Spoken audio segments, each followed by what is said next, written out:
Kāpēc izvēlēties pavāra mākslu? Tā, pirmkārt, profesija ir ļoti dinamiska.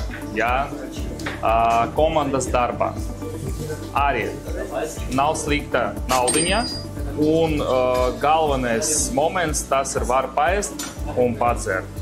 Jā. Piemēram, kā man ir viens students, jā, viņš katru reizi domā tikai, kā var paēst. Jā, Timons, kāpēc mūsu koledžs, jā, es varu piedāvāt uzreiz reālas situācijas, ne tikai teorētisku daļu, jā, uzreiz reālu situāciju kā reāliem restorāniem.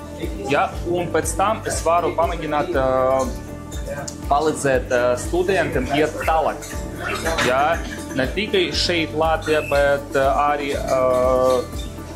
piemēram, kā Itālijā, jā, Vācijā, Francijā. Bet šeit viņi var strādāt labākos restorānos, jā, piemēram, kā Marks Sekot Kitchen.